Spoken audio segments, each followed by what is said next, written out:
You're in the rant wormhole where I rant about whatever my $15 a month plus patrons want me to rant about. You can get a rant by becoming one of those people. This rant comes from Joshua Craig, who wants me to rant about the low-paying wages of the animation industry, the stagnation of anime business practices, and what can be done on the consumer side, both Western and local, to help deal with it, if anything. Now, I've been touching on this a little bit lately, but and I think there's a Let's Argue segment coming up in one of my videos that'll address it. But the thing about supporting animators and the low wages is that, like, while all these practices are terrible, it's unfortunate that animators get paid so little, and you want to be able to do something about it. I think that the problem here has to do more with the business model of anime, because it's kind of always been this way. This is not a new issue. It has to do with the fact that anime is able to exist because of the fact that they use so many cost-cutting techniques, that that they are overworking their staff, that they are just people who are so passionate about doing this as a career, or who, get in over their head not realizing what they're getting into as a career, overworking themselves for very little pay, that allows this to even exist when the profit margins on average are so low. Now, it doesn't have to be that way, and there are clearly studios that have taken a different approach. Everybody likes to look to Kyoto Animation, and it's clear that by only hiring very talented staff, setting up their schedules really well, putting out high-quality products, and then, just banking on the idea that what they have done is good enough that it will have a higher profitability than the average show, is what allows them to make the things that they do. Like, it's always going to come down to, what is possible with the amount of money you're making. And, like, in the case of KyoAni, like, because people like to talk about how their budgets are the same as other studios, like that, and I've talked about it, how, like, they don't have more money to go around on a show, they just schedule it better. Well, how can they afford to do that? Like, it's not as though every company can do that and have the same results. Like, there must be a reason that they are able to take less time and, or take more time on each show, produce fewer shows per year, and be able to, continue to have that culture as a business. Well, I would have to assume that the reason is that the shows they make generate more revenue, so they don't have to roll the dice as many times.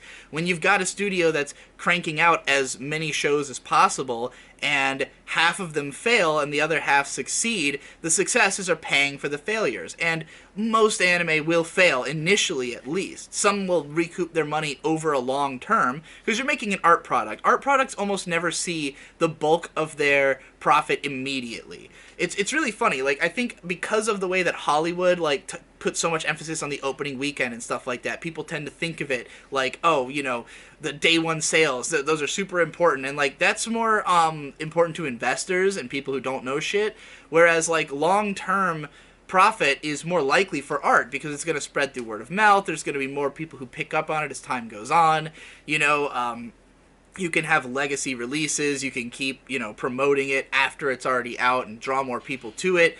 Like, infamously, Manabi Straight established this idea of the Manabi line, where it had sold, like, 2,000 Blu-rays or whatever, and that was considered, like, the bare minimum of what could be done to consider yourself breaking even on a project. But Manabi Straight has continued to be pushed by Ufotable over the years, had more success, more word-of-mouth spread, and now it's finally getting a Western release now, like, over a decade later, so they're still making profit off of it. So, when you bank on the idea that we're going to make high-quality products and we're going to, let it accumulate that wealth over time, and, like, go in with the expectation of that, you might have better odds of being able to take better care of your employees. And when I think about Kyoto Animation, like, they have a very core staff. It's not like they've got tons of contractors. It's not like they are, constantly shifting who's working at the studio. You've got, like, 3 directors and a bunch of the same people under them who are producing every show. And so they can have more confidence going into each project that what they're doing is going to be successful, and they're careful about what they choose. They choose things to adapt that they think will be successful and reach a lot of people, and they are good at that, you know. So they're also good at marketing. They're good at keeping things close to the chest, you know, trying to adapt things where they own all the rights to it so that they can make all the profit. And they learned all these lessons because of the success of Haruhi, where they had this extremely successful show that they worked on, but they didn't own it. You know, it was owned by Kadokawa, I think, or whoever, and, like, you know, that company would have wanted to run this IP into the ground, but Kyoto Animation was not going to see any more profit for putting the same level of effort into it that they did. So instead, if they can put that effort into a product that might not even sell as much as Haruhi, but they make all the profit, then, you know, it's a lot more likely that they will be able to continue their studio's style. And they've done an incredible job of it. And I think that that is the ideal model. Like, that is the ideal model for taking care of your animators and making a work environment that works for your studio. But the reason they can do that is that the people who work there are so talented, that they have great animators, that they've trained really well, that they've, you know, continued this culture. And in the chaotic world of anime happening almost entirely in Tokyo, because Kyoto Animation is totally divorced from that world. They're off in Kyoto. Most anime is happening in Tokyo. Most of it is this maelstrom of people swapping, you know, doing projects for different people, just getting work wherever they can. And, you know, there's not that same level of, like, a company just figuring things out for themselves and having a consistent stable of employees that they can, you know, rely on, and building a long-term business model that way. It's more of a fast-paced, chaotic, you know, kind of situation. So I think that it's the corporate culture of how these companies are run that is causing these issues.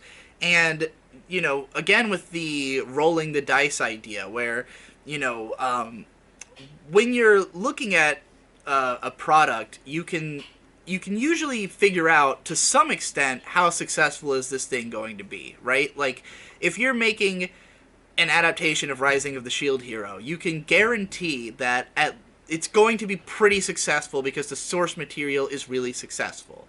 And people are excited about the anime. It's been, you know, it's been something that people have been waiting for. So as a studio who is going to adapt that, such as Kinema Citrus, they can sit down and say, like, well, if we dedicate X amount of time to this, we can make a product that will be pleasing to enough people that it will definitely be a success. Well, now you have to ask yourself the question, like, do we want to make this the greatest anime possible and take, you know, years in production and make sure it's fully fucking fleshed out so that we can have a product that will sell continually over time? Or, because we know we are guaranteed going to sell, we can kind of just hit a baseline and it'll probably work anyways, you know? And I think that's what they did in that case, you know? Whereas you otherwise, if you're making an original show, then you run a much higher risk of nobody's going to give a shit. And so, like, I think original anime tend to have the most effort put into them, the most, like, overhead, and they are therefore a much bigger risk, because it's like nobody's going to care about your original anime unless it is kind of awe-inspiring and will have that ability to generate long-term wealth. But, you know, if it doesn't, if it fails, if people don't like it, then you are extra fucked, and you're going to have to do more of the adaptation work and stuff like that. And so we've got this situation where everybody's constantly trying to maintain that push and pull, maintain, like, taking risks and making sure that those risks are rewarding, and, like, covering their asses by just making as much as possible. Or, you know, if we are going to make a higher quality product, well, can we get animators who will put out something that is great, but they won't charge anything extra, or they won't, you know, they'll be able to do it faster.